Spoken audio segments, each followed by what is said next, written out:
Hello, I'm Martha Glennie, jewelry professor at George Brown College in Toronto. One of the course areas I teach is metal finishing. In fact, we have 2 metal finishing courses in the first year of all our jewelry programs. We really do believe this is an essential goldsmithing skill. In fact, I can guarantee you that one of the first things an employer is going to ask you to do is high polish. They'll say, oh, here's this cast ring, bring that up to a polish for me. So being able to achieve a high polish may not only get you the job, but keep it for you. My videos look at different jewelry forms, items. I'm offering tips, tools, and suggestions that work for me, and I hope will be helpful for you to bring your skills up to that next level so you can feel confident when you're polishing. Well, it's time to replace the fine paper. I can see it's 500 here, what I have, the fine paper on my stick. And I want to give you a few tips about forming this really so useful tool for metal finishing. It's the primary tool that we use, so we want to get it right. And what does right mean? Well, you want to have a stick that has sharp corners. That means you can have crisp corners on your piece. This is about 12 inches long, actually made out of hardwood. This is maple.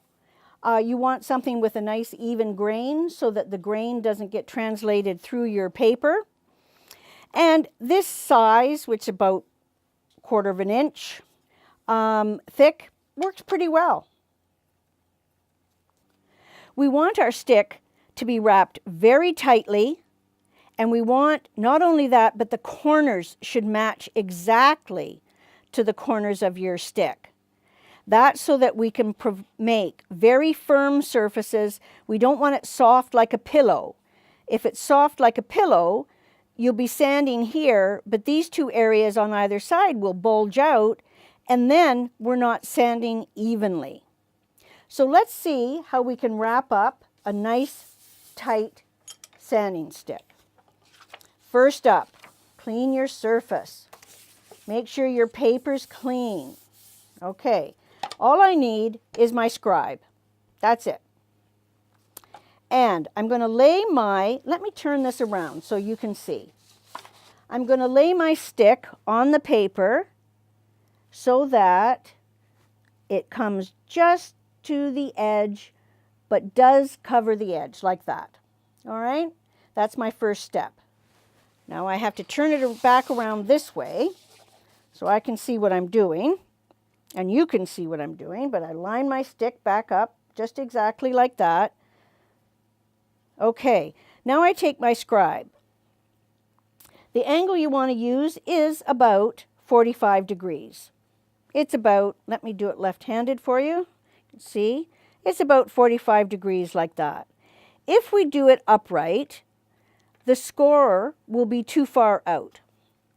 If we do it at a really low angle, the score will be almost under the stick.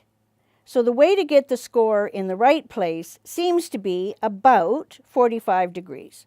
You don't need to get a protractor out, but just keep in mind. And then you want to score it with enough force so that it actually scores. Of course, we don't want to go through. And our next step then is we lift the paper up. Let's have a look at it. See that nice score line? You could do this if you wanted to. There we go. And now we have our first, and I'm going to pull my stick back. Hold it up, score it down again, fold it over. Make sure it's pulled back.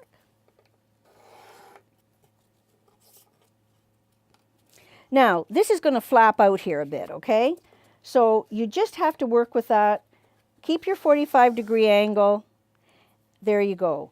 Now, something I've seen happens with a fair number of students is when they first start wrapping a stick, they'll start at a 45-degree angle here, but as they go along, it will often change. And then one end of the stick can be perfectly wrapped, and this end of the stick isn't. So that's something to be aware of. Now, have I got a score line there? Yes, I do. So tuck that in and flop it over and pull that tight.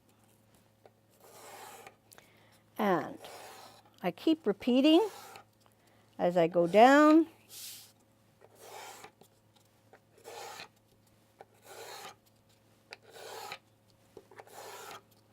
I've got one more to go. There we are. Now let's have a look. How did I do? Well, we can push this right to the end. What do you think? How did I do? I haven't had a chance to look at it. Let me have a look. Oh, that's good. Yes, very good. Right there. Now, at this point, again, some people differ on what they like to do. Some folks like to put tape around this so that it stays wrapped up. But you see, look, if you score it well, it won't unwrap. And there's a reason why I don't like to put tape on it is because I like to be able to push it up and have it at the end and use this surface. And then I can push it in the other direction and I can then use this surface. So that's why I don't tape mine. You can try and see which way you like best. So, a well-wrapped sanding stick is one of our most useful tools.